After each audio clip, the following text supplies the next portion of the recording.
नमस्कार। जी, नमस्कार। और उसके बाद आपसे कुछ प्रश्न मैं करना चाहूँगा, जो कुछ जिज्ञासाएँ मेरे मन में हैं।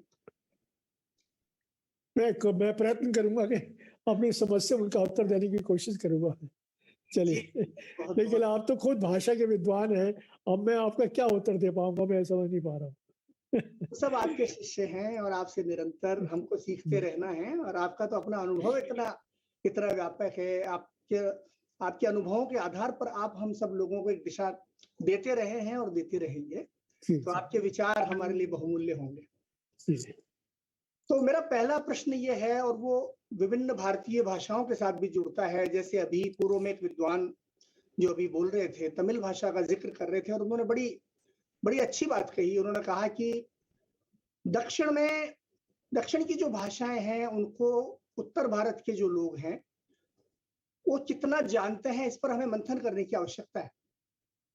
क्योंकि हम विभिन्न भारतीय भाषाओं की भी बात कर रहे हैं, सिर्फ़ हिंदी की नहीं, तो ये प्रश्न उनका समीचीन है और हमने ये देखा है गोयनका जी कि दक्षिण के राज्यों में तो फिर भी हिंदी को थोड़ा बहुत सीखने की एक प्रवृत्ति दिखाई देती है।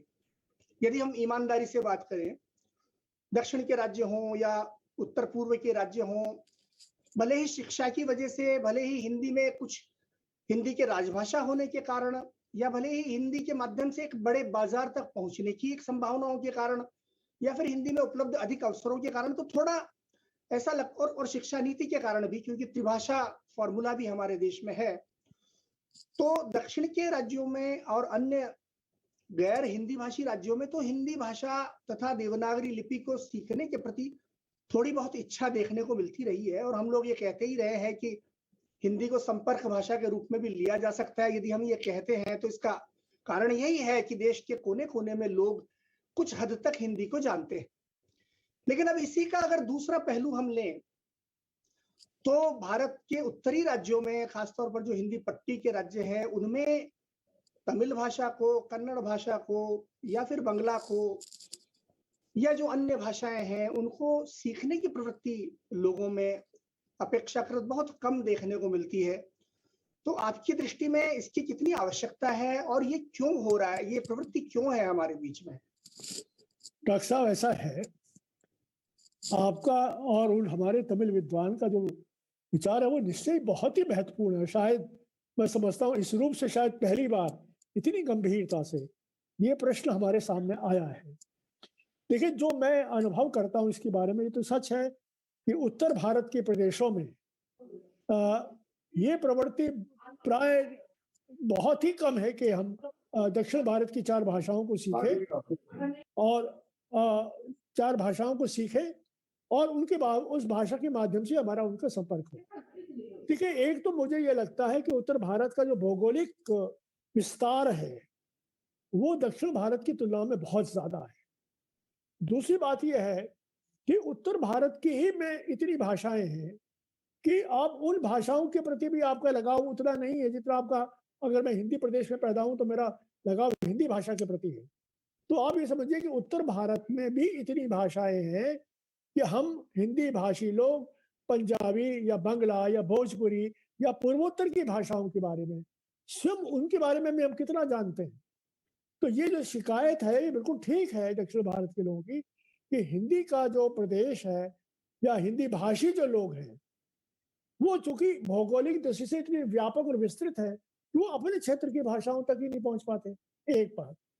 दूसरी बात, देखिए, हिंदी के विस्तार का एक बड़ा कारण ये है कि हिंदी सीधे संस्कृत भाषा से निकलती है, कई दौर से निकलती है, परिवर्तित होते होते होते, लेकिन हिंदी का सीधा संबंध संस्कृत भाषा से है। सारा स्क्रिप्ट जो है, उसकी लिपि भी जो है, प्राय उसकी सारी शब्दावली जो है वो संस्कृत भाषा से आती है। अब संस्कृत भाषा के कारण से सारी प्राय भारतीय भाषाओं का विस्तार हुआ है। तमिल में भी बहुत से शब्द संस्कृत के आपको मिलेंगे। तो इस कारण से जिन भाषाओं में संस्कृत का प्रमुखता है, उन भाषाओं के लिए हिंदी तक पहुंचना बहुत आसान है। दक्षिण भारत का अगर कोई व्यक्ति हिंदी को सीखना चाहता है तो काफी कुछ शब्दावली तो उसकी भाषा में ही उपलब्ध है।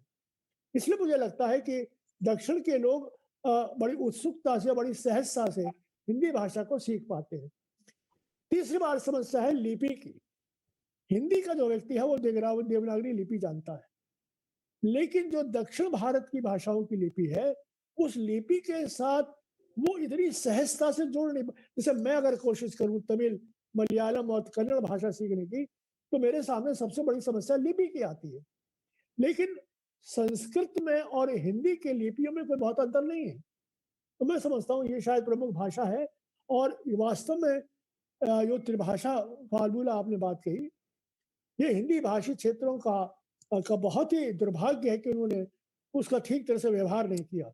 मैं सोचता हूँ कि अगर मेरा बेटा हिंदी भाषी है और वो हिंदी भाषा और अंग्रेजी पढ़ रहा है, तो उसको दक्षिण भारत की एक भाषा जरूर सीखनी चाहिए। लेकिन ये काम तो सरकार की नीति के तहत होना चाहिए। सरकार ने नीति तो स्वीकार कर ली, लेकिन व्यवहार में लाने का कभी प्रयत्न नहीं किया। आप केवल हिंदी प्रदेशों की सरकारों को ही अगर आप देख लें, तो वहां कहीं ये चेतना दिखाई नहीं देती कि दक्षिण भारत की किसी भाषा को भी हमें समझना चाहिए। लेकिन जो बात हमारे तमिल विद्वान ने कही, वो राष्ट्रीय एकता के लिए बहुत जरूरी है कि हम देश की अन्य भाषाओं को भी सीखें, चाहे आप सारी भाषा ना सीखें, लेकिन दक्षिण भारत की एक भाषा ज्ञान आपको जरूर होना चाहिए। ये एक अनिवार्य रूप से हिंदी प्रदेश की सरकारों को करना चाहिए। बहुत धन्यवाद आपका। आपने बिल्कुल जो बिंदु उठाए हैं बहुत बहुत बहुत सटीक बिंदु हैं। कुछ प्रश्न इस संदर्भ में मेरे मन में आते हैं। एक प्रश्न तो ये आता है कि जैसे उत्तर भारतीय छात्र छात्राओं के सामने एक विकल्प तो था ही कि तीसरी भाषा के रूप में वो तमिल या कन्नड़ या मान लीजिए किसी दूसरी गैर हिंदी भाषा को सीखते। मैंने ये देखा है कि वहां पर अक्सर ये प्रवृत्ति हमने देखी है कि खासतौर पर दिल्ली जैसे स्थानों पर कि या तो बच्चे संस्कृत लेना पसंद करते हैं या फिर यहाँ तक कि विदेशी भाषाओं को भी ले लेते हैं तीसरी भाषा के तौर पर, एक अतिरिक्त भाषा के रूप में।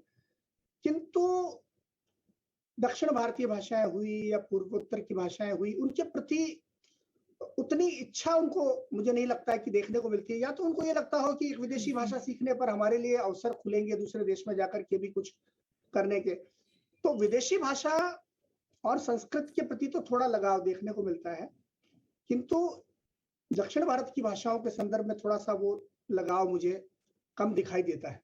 ये आप ठीक कह रहे हैं। इसमें बिल्कुल सहमत, आप बिल्कुल वो कह रहे हैं जो उत्तर भारत में होता है, लेकिन आपको इसके कारण की तलाश करनी पड़ेगी। भाई तमिल को हिंदी के माध्यम से सिखाने वाले शिक्षक कहाँ हैं? मलयालम को हिंदी के माध्यम से सिखाने वाले लोग कहाँ हैं? कन्नड़ को। तो ये एक समस्या ये है कि अगर मैं अपने बच्चे से कहूं कि भाई वो तमिल भाषा को सीखे, तो शिक्षक ऐसा होना चाहिए ना कि जो हिंदी के माध्यम से तमिल का ज्ञान दिला सके। तो ये एक समस्या एक ये भी है। और एक दूसरी बात ये है कि दक्षिण भारत के जो प्रांत हैं, 4 भाषाओं के जो प्रांत हैं, उनकी सरकारों को भी ये प्रयत्न करना चाहिए कि वो ऐसे शिक्षकों को उत्तर भारत में उपलब्ध कराएं और यहाँ के जो हिंदी भाषी प्रदेश की सरकारें हैं, उनसे एक पत्र व्यवहार करें कि भाई हम आपको शिक्षक देने के लिए तैयार हैं, कम से कम कुछ स्कूलों के अंदर तमिल या तेलुगु की भाषा के अध्ययन की प्रवृत्ति तो आरंभ करिए। तो दक्षिण भारत के प्रांतों का भी इसमें कोई मुझको उत्साह दिखाई नहीं देता। मतलब ये आप देखिए, अगर हिंदी दक्षिण भारत में सिखाई जा रही है, तो गांधी ने इसके लिए हिंदी शिक्षक तैयार किए। गांधी ने ऐसे व्यक्तियों को दक्षिण भारत में भेजा जो उनकी भाषा के माध्यम से हिंदी को सिखा सकता है।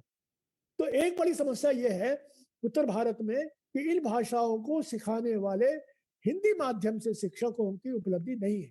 इसलिए ये समस्या बनी रहती है। इसका कोई समाधान हमको दिखाई नहीं देता। जी, आपने बिल्कुल सही कहा कि शिक्षक नहीं है तो छात्र छात्राएं भी, उनके सामने विकल्प बहुत सीमित हो जाते हैं। मुझे लगता है कि आज जो तकनीक का समय है उसमें इंटरनेट और प्रौद्योगिकी का बहुत अच्छा उत्कृष्ट इस्तेमाल हो सकता है यदि हम उसका प्रयोग हमारी भारतीय भाषाओं के प्रसार के लिए करें। जैसे आपने जो बहुत ही सटीक समस्या बताई है कि अध्यापक उपलब्ध नहीं है, तो आज ये संभावना दिखाई दे रही है कि तमिलनाडु की सरकार या वहां की शिक्षण संस्थाएं अगर ऐसे अध्यापक उपलब्ध कराती हैं, तो वो आवश्यक नहीं है कि दिल्ली में अध्यापक तैनात हों। वहां रहते हुए भी आज क्योंकि टेक्नोलॉजी आ गई है, ऑनलाइन माध्यम आ गए हैं, तो वहां रहते हुए भी आज के समय में दिल्ली के छात्रों को वो पढ़ा सकते हैं। ये एक नई नई नहीं नहीं, संभावना। डॉक्टर साहब आपने तो इस पर काम किया है, आप तो इस पर काम करते रहे, मुझे मालूम है, और अभी भी आप काम कर रहे हैं। ये तो आपका बहुत ही बढ़िया विकल्प है कि भाई तमिलनाडु में बैठ करके इंटरनेट के माध्यम से हिंदी भाषा का शिक्षण आरंभ तो किया जाए। और मेरा मतलब यह है, मैं समझता हूँ कि उसके लिए जरूरी नहीं है कि वो स्कूल में पढ़ाई जाए। मेरा बेटा घर में बैठ करके भी उसके माध्यम से उस भाषा को सीख सकता है, उसकी लिपि सीख सकता है। अगर आप लिपि को सीख लेते हैं तो भाषा को सहज रूप से सहेजने में आसानी होती है। तो मुझे लगता है कि ये आपने बहुत बढ़िया सुझाव दिया है। और मैं चाहता हूं कि इस गोष्ठी का एक निष्कर्ष ये होना चाहिए कि दक्षिण भारत के राज्यों से ये आग्रह किया जाए कि वो इंटरनेट के माध्यम से अपने अपने प्रदेश की भाषा को हिंदी के माध्यम से सिखाने की एक परंपरा शुरू करें। और भारत और जो हिंदी भाषी प्रदेश की सरकारें हैं उनसे कहें कि ये सारी सुविधाएं वो अपने स्कूल के में उपलब्ध कराएं। तो आप देखेंगे कि आने वाले 5-10 वर्ष में एक बड़ी क्रांति उत्पन्न हो जाएगी कि हम तमिल भाषा को हिंदी प्रदेशों, भारतीय प्रदेशों में हम पूरा विस्तार कर सकेंगे। और जो उस भाषा को सीखना चाहता है वो उसको बड़ी सहज रूप से। आप देखिए उर्दू भाषा जो है, जामिया मिलिया इस्लामिया जो है, वो इसी प्रकार से शिक्षित करती है। केंद्रीय हिंदी संस्थान ने भी इसी प्रकार से हिंदी शिक्षण की व्यवस्था शुरू की है। तो ये सारी व्यवस्था तमिल दक्षिण भारत के प्रदेश भी कर सकते हैं, इसमें क्या परेशानी है? जी, गोयनका साहब, अगर हम ये काम भी आगे ले जाएं आज की इस बैठक के संदर्भ में, तो बहुत बड़ा मुझे लगता है कि भारतीय भाषाओं के लिए बिल्कुल आप ठीक कह रहे हैं। योगदान हो सकता है। मैं एक चीज की और तरफ और ध्यान आपका आकर्षित करना चाहता हूं कि जब हम भारतीय भाषाओं के विकास दर की चर्चा करते हैं, तो भारत की जो पिछली जनगणना थी, उसमें हमने ये देखा कि भारत की जो सर्वाधिक 5 बढ़ने वाली भाषाएं हैं, जिनके बोलने वालों की संख्या में वृद्धि हुई है, उनमें हिंदी प्रमुख है। ये एक तथ्य है, क्योंकि 25% हिंदी का विकास जो है हुआ है 10 साल की अवधि में। ऐसा माना जाता है कि बोलने वालों की संख्या 2001 से 2011 के बीच 25% बढ़ी। दूसरी तरफ कुछ अन्य भाषाएं जैसे उर्दू भाषा है, तो उसमें गिरावट देखने को मिली है। कुछ इक्का दुक्का अन्य भाषाओं में भी गिरावट देखने को मिली है। तो मैंने ये देखा कि दक्षिण भारत के जो समाचार पत्र हैं या कुछ अन्य समाचार पत्र अन्य क्षेत्रों के, वहां पर इस तरह की बातें जो है वो आई हैं कि हिंदी की एक तरह की वेव आ रही है, हिंदी की लहर एक पैदा हो रही है। तो जब इस तरह की चीजें आती है, तो एक तरह की असहजता भी देश में पैदा होती है और एक असुरक्षा बोध भी अन्य भाषाओं के बीच में पैदा होता है कि कहीं ऐसा तो नहीं कि हिंदी का प्रसार इतना हो जाएगा कि अन्य भाषाएं जो है वो धीरे धीरे कम होती चली जाएंगी। तो एक प्रश्न तो ये पैदा है कि क्या हिंदी की चुनौती इनके लिए, अन्य हमारी जो भाषाएं हैं उनके लिए अस्तित्व पर कोई प्रभाव डाल सकती है क्या? उनकी लोकप्रियता पर प्रभाव डाल सकती है क्या आपकी दृष्टि में? या ये भी है कि लोग हिंदी भी सीख रहे हैं लेकिन अपनी भाषा भी सीख रहे हैं, तो कोई चुनौती नहीं है? एक अतिरिक्त भाषा के रूप में यदि हिंदी जानते हैं तो शायद चुनौती ना हो। तो आपका इस पर मैं आपका मंतव्य चाहूंगा। और दूसरी बात एक और जो मैंने नोट की है, पहले मुझे इसका उत्तर दे दीजिए वरना वो मैं भूल जाऊंगा असल में। देखिए ये प्रश्न, जो आपके सारे प्रश्न इतने महत्वपूर्ण है, पर बड़ी गंभीरता से विचार करें। देखिए ये तो बिल्कुल सत्य है कि पिछले 10-15 वर्षों में हिंदी का विस्तार हुआ है। उसके कारण क्या है? उसके कारण यह है कि आज टेलीविजन पर जितने चैनल्स हिंदी के हैं, आप जरा देखिए, सारे देश में वो नहीं, विदेशों में देखे जाते हैं। तो इस टेलीविजन ने और मोबाइल ने हिंदी का जो विस्तार किया है, वो आज ऐसा व्यक्ति भी हिंदी के माध्यम से समाचार जानना चाहता है जो शायद उसकी भाषा में नहीं आते हैं। ये तो सत्य है। देखिए दूसरी बात दक्षिण भारत की जो मैं आपको बताना चाहता हूं कि जब जब दक्षिण और उत्तर भारत के अंदर कोई द्वंद्व पैदा होता है भाषा के माध्यम से, तो आपको जानकर आश्चर्य होगा कि दक्षिण भारत के सारा व्यापार तब भी हिंदी माध्यम से चलता रहा है। क्योंकि मेरे परिवार के बहुत से लोग व्यापारी हैं जिनका संबंध दक्षिण भारत से है। तो अब अगर व्यापारी जो है वो परस्पर, तब भी दक्षिण भारत के लोग हिंदी भाषा के माध्यम से व्यापार करते रहे, सामान भेजते रहे, बिल्टी आती रही, सब कुछ होता रहा। तो आप ये समझिए कि हिंदी जो है वो सारे देश को जोड़ने वाली एक भाषा है। गांधी ने यही कहा था कि भाई अगर तमिल भाषा को सारा देश समझने लगेगा तो मैं तमिल भाषा को राष्ट्रभाषा मान लूंगा। तो हिंदी के साथ क्या है कि वो आप हिंदी के देश के किसी भी भौगोलिक प्रदेश में चले जाइए आप। अभी मैं अफगानिस्तान को सुन रहा था, अफगानिस्तान में हिंदी बोल नहीं आ रही थी। तो आप ये सोचिए कि हिंदी का जो विस्तार है वो आम जनता के माध्यम की बोलने की भाषा बन गई। अब सवाल भी पैदा होता है कि क्या इससे प्रांतीय भाषाओं को कोई संकट पैदा हो रहा है? अगर हर प्रांत के अंदर ज्ञान विज्ञान की भाषा को अपने प्रांत की भाषा बना दिया जाए तो ये संकट ही खत्म हो जाएगा। भाई अगर तमिल का व्यक्ति एमबीबीएस जो है तमिल भाषा में करता है और भारत से संपर्क करने के लिए वो हिंदी भाषा का प्रयोग करता है, तो इसमें संकट कहाँ है? इसमें तो उसकी उसकी भाषा का भी अस्तित्व बना हुआ है और राष्ट्रीय भाषा के रूप में हिंदी का भी संकट बना हुआ है।